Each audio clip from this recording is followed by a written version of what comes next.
Qualche elemento incoraggiante ci può anche essere stato alla borsa milanese dell'estate dell'89.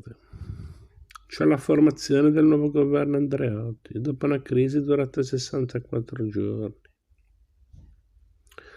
C'è l'effetto un po' ritardato, forse, del buyback di 1.000 miliardi di azioni Fiat da parte della stessa azienda.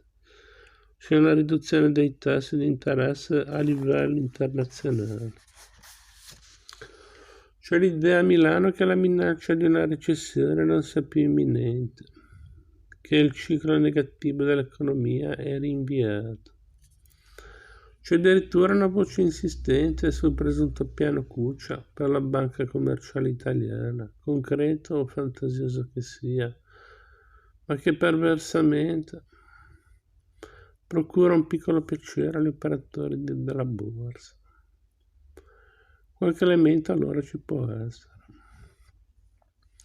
Ma per il resto non si capisce bene. Certo, analizzare gli andamenti delle borse del mondo è più arte che scienza. I boom non si basano solo su fattori fondamentali della congiuntura economico-finanziaria. C'è sempre un aspetto meno tangibile, legato alla fiducia, alla psicologia. Ma questo boom dell'estate 89, pura coincidenza che coincideva con i sussurri dalla fine di maggio e dell'inizio di giugno, gli analisti e gli operatori erano così bravi nelle loro previsioni? O è possibile che ogni tanto alla Borsa di Milano un gruppo ristretto riesca a creare le condizioni per un boom? O meglio, a condizionarne la creazione?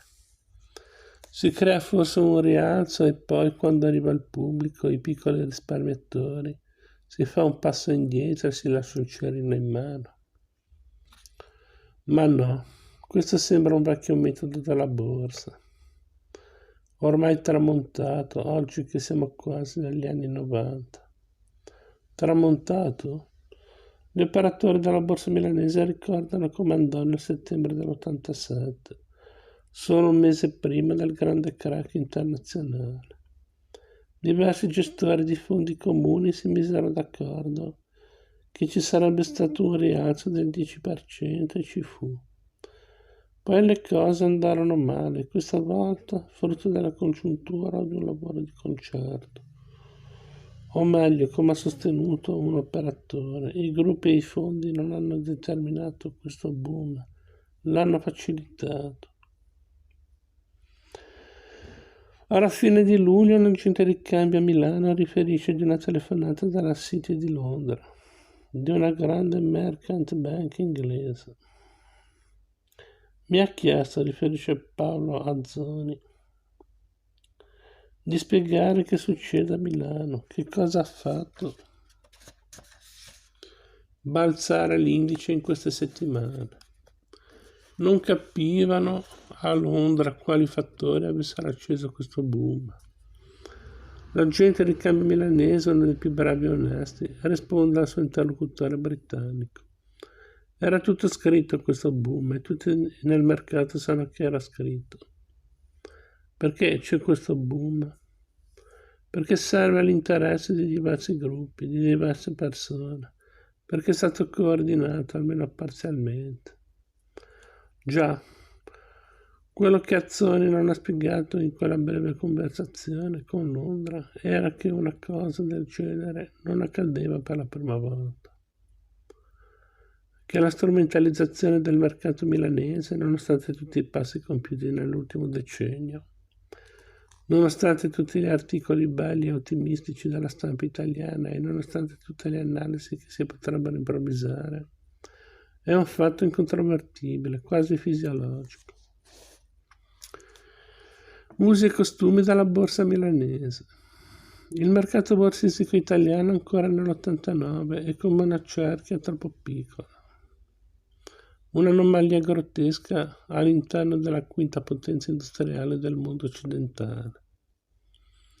La prassi dell'insider trading, cioè dell'utilizzo abusivo di notizie riservate per intervenire nei mercati finanziari, in Italia non è considerata, al momento in cui scriviamo, un reato.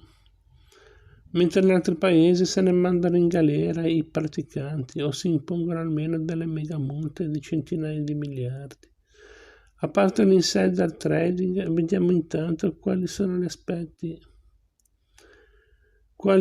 gli altri aspetti della borsa milanese in questa vigilia dell'ultimo decennio del XX secolo.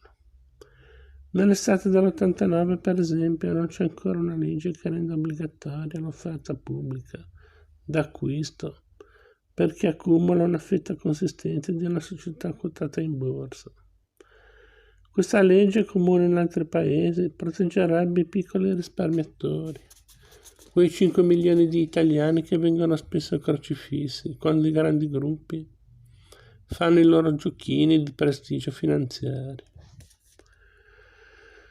Un altro aspetto della borsa italiana che non trova riscontro nel resto dell'Occidente avanzato è il fatto che il flottante, cioè quella porzione delle azioni di una società quotata in borsa che è disponibile sul mercato, è spesso vicino al minimo richiesto dalla legge italiana, solo il 25%.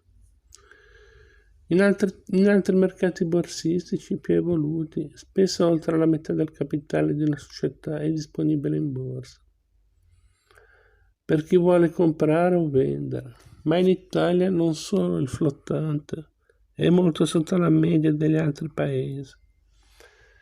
Ci sono ben 40 società quotate in borsa a Milano che non raggiungono neanche il minimo del 25% stabilito per le leggi. Anche nei casi in cui il flottante raggiunga la soglia del 25%, in realtà il più delle volte pochi gruppi detengono comunque grossi pacchetti di azioni, rendendo il flottante effettivo sempre minore. Il mercato dei titoli di un'azienda è spesso così magro che si può manipolare il prezzo del titolo con pochi soldi. La Consob, l'organo di controllo e sorveglianza della borsa italiana, potrebbe sospendere questi titoli finché non raggiungono il minimo richiesto dalla legge, ma non lo fa. La Consob dell'89 non è un'autorità molto aggressiva. Vedremo più avanti di che stoffa è fatta. Pur non essendo state approvate e applicate leggi sull'insider trading o sull'OPA, ci si potrebbe almeno augurare che la maggioranza degli scambi azionari avvengano entro i confini della borsa stessa. Purtroppo neppure questo accade. Oltre la metà degli scambi vengono trattati ben lontano dalla borsa, dopo le ore ufficiali e spesso fra pochi grandi gruppi, quelli che fanno il bello e il cattivo tempo. E la presenza di questi stessi gruppi è un aspetto fisiologico della borsa italiana, mentre a New York, Tokyo o Londra ci sono dozzine di grandi gruppi e inoltre centinaia di medio grandi.